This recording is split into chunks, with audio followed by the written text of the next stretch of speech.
Hey guys, there isn't much update.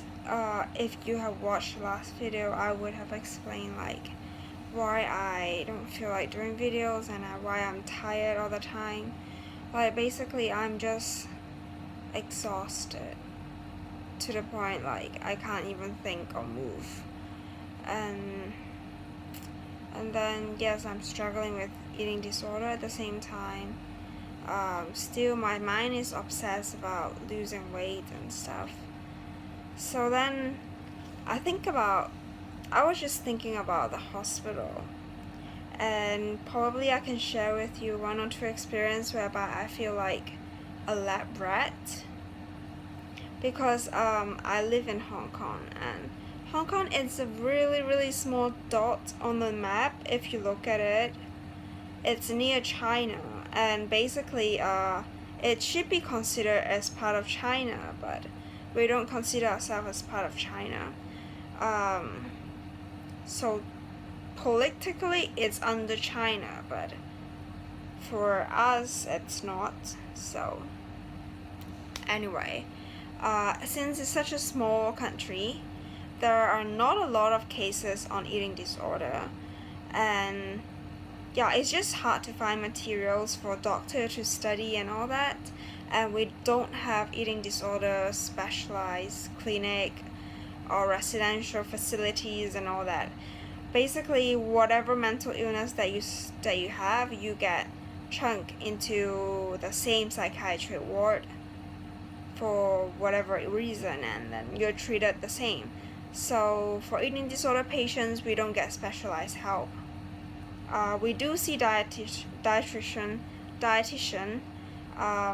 who monitors our meal and food plans and all that, but there is no group therapy with like other eating disorder patients. Yeah, basically it's just a mixture, and it's chaos in a psychiatric ward, because there could be people with bipolar, mania, depression, schizophrenia, anxiety, all sorts of stuff.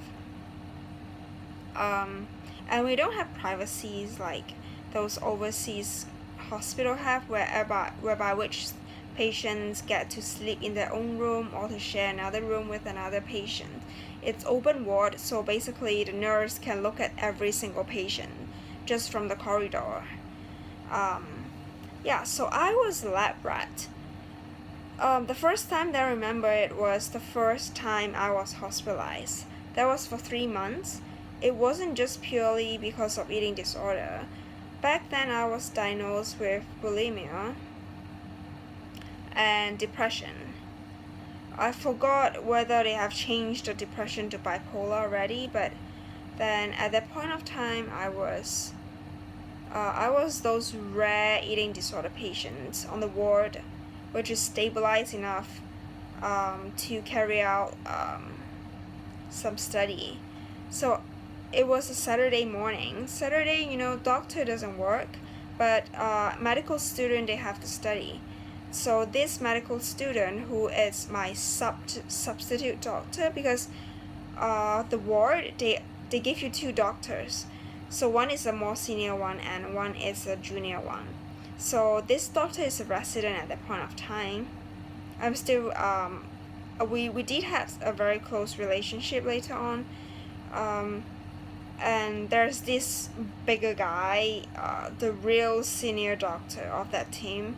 So the junior doctor invited me into a room with two other doctor, and I was sitting at the table right across the real man, the big man, and then my doctor was to explain the sign and the symptoms to look out for in an eating disorder patient. So, she was explaining to him what to go through, signs to look for, and all the stuff.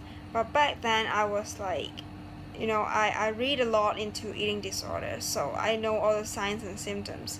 And apparently she missed out something, and the senior doctor was asking her about like, what else do you need to look for? And the doctor couldn't answer.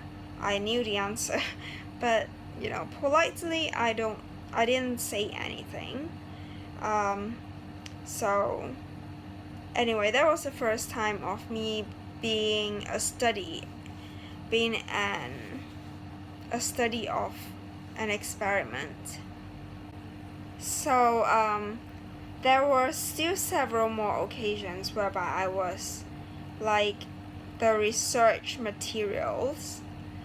That was when, when I'm at a really low body weight. Oh, it usually happens when I'm at a really low body weight, where my electrolytes is all messed up and stuff, so they cannot do it at a psychiatric ward. I have to be sent to the medical ward to stabilize my body internally.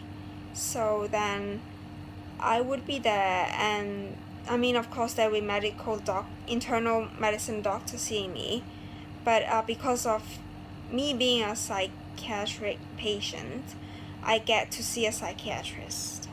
I wouldn't know what time he comes, because usually internal medicine, they don't require psychiatrists, so it's just a referral, and I need to wait for him to come. I got a lucky time. There was once I was really lucky, and I met a doctor who released me when I was at a really low body weight. He said that, it's exam stress, school stress, be careful of it, take care of it next time. Just remember to tell yourself to rest if you're not feeling well. So that was really lucky I got off. But then that was a Monday, and on Wednesday my doctor booked me at the psychiatric doctor appointment, and then I got sent to the psychiatric ward. That sucks, but then I could get away with it. But there was another doctor, a really, really senior, because for my hospital, like my area, the hospital, they have 2 teams. And the first incident that I told you, it was with my own team. They call it the white team, and the other team is the green team. It's also led by a really senior professor. And he is a very nosy one. He likes to poke into everybody's matter and to find out what's happening. So apparently he's very interested in my case, because he has seen me so many times in a psychiatric ward. Like, I've been there for 26 times. And there were times whereby it's terrible, I do terrible things, and I get restrained every single night. So I was sort of like popular or famous among the doctors, the older one. So there were so many unlucky times that I met him, because he was like on call, on duty to see me, and he will not let me go. He said that this is some matter to be settled with your doctor, so you are going to go to the psychiatric ward to settle it with your doctor, and I'm not going to intervene. But on numerous occasions, he brings in a group of students, like not just 1 or 2. There are times he brings in 6, when I overdose, and then I was lying on my bed, semi-conscious, but then I could see them talking, surrounding my bed, talking about me and stuff. But then I didn't really respond. But then there were times whereby I'm malnourished, but I'm still awake and I'm still conscious.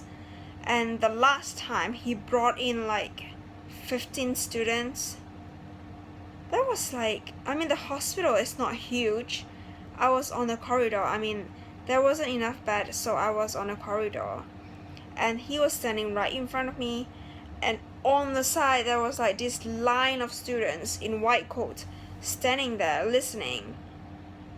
But me, my character, I don't have respect for authorities. If they don't show respect to me, I don't show respect to them. Or I like to challenge authorities. I don't just obey and comply with everything.